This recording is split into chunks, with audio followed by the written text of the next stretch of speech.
Chennai fans நேற்று night ரொம்ப டிசப்பாயிண்டிங்கான ஒரு தோல்விங்க.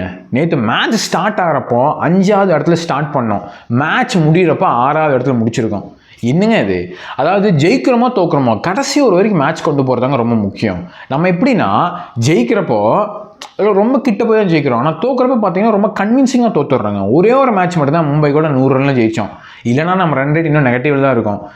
லைக் என்னங்க இது? ஏன்னா இப்போ நேற்று மேட்ச்க்கு அப்புறம் பார்த்தீங்கன்னா ரன் ரேட்டும் அடி வாங்கிருச்சு. இப்போது பிளே ஆஃப் ரேஸில் 6 டீம் இருக்கானா 6 டீமில் கடைசி ரன் ரேட் நமக்கு தான். நம்மளை விட மற்ற எல்லா டீமுக்குமே ரன் ரேட் ரொம்ப ஹெல்த்தியாக ரொம்ப நல்லா இருக்குது. ஸோ பெரிய டிஸ்அட்வான்டேஜுங்க. இதுக்கப்புறம் நம்ம 2 மேட்ச் ஜெயிச்சா கூட பிளே ஆஃப் போக முடியுமா அப்படிங்கிறது ஒரு பெரிய கேள்விக்குறி தான். நம்ம கையில் இல்லைங்க. நம்ம கையில் இருக்க வரைக்கும் தான் ஒரு விஷயம் நம்ம ரொம்ப நம்பலாம். நேற்று மார்னிங் வரைக்கும் நமக்கு நல்லா பாசிட்டிவாக இருந்துச்சுங்க. நேற்று மார்னிங் வரைக்குமே ஓகே பிளே ஆஃப் போகலாம் அப்படிங்கிற ஒரு பாசிட்டிவிட்டி இருந்துச்சு. பட் ஆனால் நேற்று தோல்விக்கு அப்புறம் பார்த்தீங்கன்னா பயங்கரமாக டவுன் ஆகிருக்குங்க. கண்டிப்பாக நம்ம பிளே ஆஃப் போகிறது ரொம்ப கஷ்டமான ஒரு சுச்சுவேஷன்லாம் இருக்கும். ஸோ பிளே ஆஃப் போக முடியுமா? ஏன்னா ப்ராக்டிக்கலாக பேசணும்னா கிடையாது. அது எனக்கு தெரியுது, நம்ம எல்லாத்துக்குமே தெரியுது. பிகாஸ் ப்ராக்டிக்கலானா 2 மேட்ச் ஜெயிச்சு மற்ற டைம்லாம் தோற்று நல்லா 2 ரன்ல ஜெயிக்கணும், அதெல்லாம் பெரிய விஷயம் தான். பட் ஏதாவது சான்ஸ் இருக்குமா? ஏன்னா 1% சான்ஸ் இருந்தால் கூட நம்ம ஃபேன்ஸ் நம்ம எல்லாத்துக்குமே தெரியும், ஒரு ஃபேனாக நம்ம அந்த ஒரு ஹோப்பை தான் பார்த்துட்ருப்போம். பிகாஸ் 2024 ஆர்சிபி ஒரு மிராக்கிள் பண்ணால் எங்கேயோ இருந்து பார்த்தீங்கன்னா பயங்கரமாக ஜெயிச்சு ஒரு பிளே ஆஃப் போனால். ஸோ கண்டிப்பாக போகவே முடியாதுன்னு கிடையாதுங்க. போக முடியுமா? நம்ம அதை பற்றி டிஸ்கஸ் பண்ணலாம். நேற்று மேட்ச் பற்றியுமே கொஞ்சம் டிஸ்கஸ் பண்ணலாம்.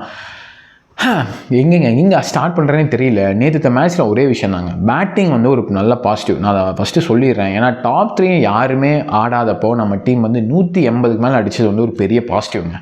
ஏன்னா இந்த சீசன் ஃபுல்லாக பார்த்தீங்கன்னா சஞ்சு, ஆயுஷ் மாத்ரே, ருத்ராஜ் 2 மேட்ச்சு, உருள் பட்டேல் 1 மேட்ச் அப்படின்னு சொல்லிட்டு டாப் 3 தான் ஒரு பெரிய கான்ட்ரிபியூஷன் பண்ணாங்க.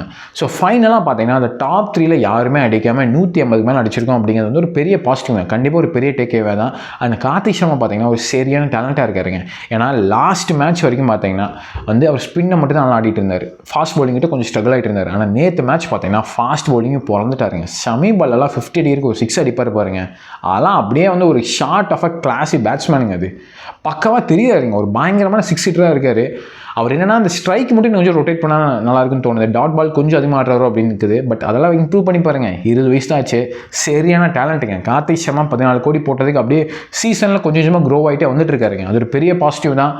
நம்ம பிளே ஆஃப் போகிறோமோ இல்லையோ இதெல்லாம் ஒரு நல்ல பாசிட்டிவ். கண்டிப்பாக இதை பற்றியெல்லாம் பேசி ஆகணும். பிகாஸ் நம்ம டீம் நான் ஒரு விஷயம் சொல்கிறேன், பிளே ஆஃப் போவோமா இல்லையா அப்படிங்கிறத தாண்டி நம்ம டீம் தோனியோட கான்ட்ரிபியூஷன் எல்லாமே இவ்வளோ நல்லா பெர்ஃபார்ம் பண்ணிட்டு இருக்காங்க. இவ்வளோ நல்லா இந்த சென்ஸ் நான் என்ன சொல்கிறேன்னா, முதல் 3 மேட்ச் தோற்றதுக்கப்புறம் நம்ம டீம் எங்கே போகணுன்னே தெரியாதப்போ ஒரு நல்ல ஃபைட் பேக்குங்க. 12 பாயிண்ட் எடுத்திருக்கோம். லாஸ்ட் சீசன் நம்ம 6 பாயிண்ட்டா ரொம்ப கம்மியாக தான் எடுத்தோம். ஸோ 12 பாயிண்ட் எடுத்துருக்கோங்க. இன்னொரு 2 மேட்ச் வச்சோம்னா 16 பாயிண்ட்டு. ஸோ 16 பாயிண்ட் எடுத்தோம்னா ஒரு சக்ஸஸ்ஃபுல் சீசனுங்க. ஓகே பிளே ஆஃப் போகிறோமா இல்லையா அப்படிங்கிற அடுத்த விஷயம், இப்போ கப் அடிக்கிறோமா இல்லையாங்கிற அடுத்த விஷயம். பட் நீங்கள் ஒரு ப்ராசஸாக பார்த்தீங்கன்னா நம்ம 16 பாயிண்ட்டோ இல்லை 10 பாயிண்ட்டுக்கு மேலே தோனி இல்லாமல் ஒரு சீசன் எடுக்கிறது ஒரு பெரிய பாசிட்டிவ் தான். எனக்கு தெரிஞ்சு இந்த சீசன் ஒரு டிரான்சிஷன் சீசனாக தாங்க பார்க்குறேன். தோனி இல்லாமல் ஒரு சீசன் நம்ம கொஞ்சம் அப்படியே, ஏன்னா பவுலிங் வச்சு மட்டுமே கொஞ்சம் டஃப் கொடுத்துருக்கோம். இவ்வளோ இன்ஜுரி தாண்டி இவ்வளோ நல்லா பெர்ஃபார்ம் பண்ணியிருக்கோம் அப்படிங்கிறது ஒரு பாசிட்டிவ் தான் பார்த்தாகணும். எனக்கு தெரிஞ்சு நம்ம டீம் அடுத்த இயர் ரொம்ப ஸ்ட்ராங்காக இருக்குன்னு தோணுது. ஏன்னா அடுத்த இயர் நேத்தன் எல்லிஸ் உள்ள வந்துருவார். ஆயுஷ் மாத்திரம் உள்ள வரப்போ பார்த்தீங்கன்னா நம்ம டீம் இன்னும் பயங்கர ஸ்ட்ராங்காக இருக்குன்னு தோணுது. ஒவ்வொரு டைமே வந்துருவார். ஸோ இவ்வளோ இன்ஜுரியும் தாண்டி நம்ம இவ்வளோ நல்லா ஃபைட் பேக் பண்ணுது அது தோனி. ஏன்னா நம்ம டீம் பார்த்தீங்கன்னா இது வரைக்கும் நம்ம பிளே ஆஃப் போனப்பெல்லாம் தோனி டீமில் கேப்டனாக இருந்திருக்காது. இது வரைக்கும் நம்ம பிளே ஆஃப் போனப்பெல்லாம் தோனி கேப்டனாக தான் இருந்திருக்காரு. ஸோ இந்த இயர் பிளே ஆஃப் கிட்ட போகிறோமா பிளே ஆஃப் போகிறோமான்னு தெரியாது. பட் தோனி இல்லாமல் ஒரு சீசன் கொஞ்சம் பாசிட்டிவ் எடுக்க முடியுதுங்கிறது நம்ம டீமுக்கு ரொம்ப நல்ல விஷயங்க. அது நம்ம ஒரு நல்ல பாசிட்டிவாக தான் பார்க்குறேன். ஸோ நம்ம பிளே ஆஃப் போக முடியுமா? அதான் ஒரு பெரிய கொஸ்டின் மார்க்கு. நம்ம ஃபஸ்ட்டு 2 மேட்ச் ஜெயிக்கணும். நம்ம 16 பாயிண்ட் போயிட்டு தான் மற்றனோட ரிசல்ட்டே பார்க்கணும். பிகாஸ் நம்ம கையில் இல்லைங்க. ஏன்னா நிறையா டீம் 16 எடுக்க வாய்ப்பு இருக்குது. அண்ட் நம்ம நேற்று ரொம்ப மொக்கையாக தோத்தாங்காட்டி நம்ம 2 ரேட்டும் அடி வாங்கிருச்சு. ஸோ நம்ம 2 மேட்ச் ஜெயிக்கிறது மட்டும் இல்லாமல் நல்ல 2 ரேட்லையும் ஜெயிக்கணுங்க. எனக்கு தெரிஞ்ச பர்சனலாக நான் என்ன சொல்லுவேன்னா, சன்ரைசர்ஸ் கூடயும் ஜிடி கூடயும் ஒரு சான்ஸ் எடுத்து பார்க்கணும். பேட்டிங் எடுத்து ஒரு 230 ரன் அடித்து பவுலிங்கில் ஒரு 50 ரன் 60 ரன் வித்தியாசத்தில் 2 மேட்ச் ஜெயிச்சோம்னா பெரிய பாசிட்டிவாக இருக்குன்னு தோணுது. எனக்கு தெரிஞ்சு சன்ரைசர்ஸ் மேட்ச் பெரிய க்ரூஷியலான ஒரு மேட்சுங்க. சன்ரைசர்ஸ் மட்டும் நம்ம ஒரு 60 ரன் 70 ரன் அடிச்சிட்டோம்னா அவனுக்கு 2 ரேட் கம்மியாயிரும், நமக்கு அதிகமாகிடும். பெரிய பாசிட்டிவாக இருக்குங்க. அந்த சன்ரைசர்ஸ் மேட்ச் ரொம்ப க்ரூஷியலான ஒரு மேட்ச்சு. நம்ம மட்டும் ஒரு 50 ரன் 60 ரன் ஜெயிச்சிட்டோம்னா அவனுக்கு மைனஸ் நெகட்டிவில் போயிடும்.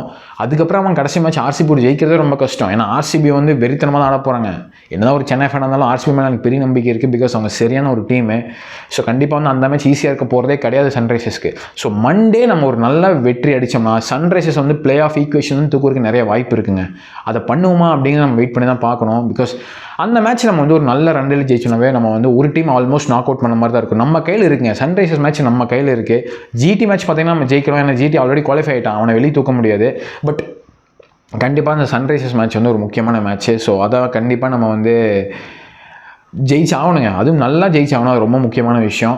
அண்டு ஜிடி மேட்ச் பார்த்தீங்கன்னா ரொம்ப அந்த மேட்ச் பற்றி ரொம்ப பேசுறதுல எதுவுமே இல்லைங்க. ஏன்னா அது வந்து ரொம்ப டஃப்பான மேட்ச்சு. அகமதாபாத்தில் போயிட்டு ரபாடா சிராஜ் ஆரோர் ஆடி ஆகணும். சஞ்சு ருத்து கிளாஸான பிளேயர்ஸ் தான். கண்டிப்பாக வந்து ப்ரிப்பேர் பண்ணி போனால் அந்த மேட்ச் ஜெயிக்கலாம். ஸோ நான் என்ன சொல்ல வரேன்னா நம்ம ஃபஸ்ட்டு 16 பாயிண்ட் எடுக்கணும். அது நமக்கு ரொம்ப முக்கியமான விஷயம். அதுக்கப்புறம் மற்ற ரிசல்ட்ஸ்லாம் நமக்கு வந்து சரியாக கரெக்டாக போகும் நம்ம நம்பலாங்க. அவ்வளோதான். ஆனால் நம்ம கையில் ஒரு விஷயம் இருக்குது. சன்ரைசர்ஸ் கூட ஒரு நல்ல வெற்றி அடிக்கிறது. இப்படி நம்ம ஜெயிச்சோம்னா ஒரு பாசிட்டிவாக இருக்குதாங்க எனக்கு தோணுது. ஓவராலாக பார்த்தீங்கன்னா இந்த சீசன் வந்து நான் ஒரு பாசிட்டிவான சீசனாக தான் பார்க்குறேன். ஏன்னா முதல் 3 மேட்ச்க்கு அப்புறம் இவ்வளோ தூரம் வந்து நம்ம வந்து ஒரு பிளே ஆஃப் கண்டென்ஷனில் இருக்கிறதே பார்த்தீங்கன்னா ஒரு நல்ல விஷயமாக தாங்க பார்க்குறேன். ஏன்னா இவ்வளோ நாள் நம்ம பிளே ஆஃப் போனப்பா இருக்கட்டும், நல்ல சீசனாக இருந்தப்பா இருக்கட்டும், எல்லாமே தோனியோட பார்ட்டிசிபேஷன் அப்படிங்கிறது பெருசாக இருந்திருக்கு. ஸோ தோனி இல்லாமல் ஒரு சீசன் வந்து பவுலிங்கில் வந்து இவ்வளோ நாள் எக்ஸிக்யூட் பண்ணியிருக்கோம் அப்படின்னு பார்க்குறப்ப எனக்கு ரொம்ப ஒரு நல்ல விஷயமாக தான் இருக்குது. நான் ஓவராலாக எனக்கு இந்த சீசன் வந்து ஒரு டிரான்சிஷன் சீசனாக தான் பார்க்குறேன். தோனி இல்லாமல் நம்ம டீம் வந்து அப்படியே ட்ரான்ஸ்ஃபார்ம் ஆகிட்டு இருக்காங்க. எனக்கு தெரிஞ்சு நெக்ஸ்ட் இயர் நம்ம ரொம்ப டெட்லியாக இருப்போம் அப்படின்னு தான் எனக்கு தோணுது. பட் எனிவேங்க வெயிட் பண்ணி பார்க்கலாம். மண்டே மேட்ச் ரொம்ப முக்கியமான மேட்ச்சு. அதுக்கு நம்ம எப்படி ப்ரிப்பேர் ஆகணும் எல்லாத்தையும் வெயிட் பண்ணி பார்க்கலாம். நீங்கள் இந்த சேனலுக்கு நியூவாக இருந்தால் ஒரு சப்ஸ்கிரைப் போட்டு விடுங்க. நீங்கள் என்ன ஃபீல் பண்ணுறீங்க அப்படின்னு காமெண்ட்ஸை சொல்லுங்கள்.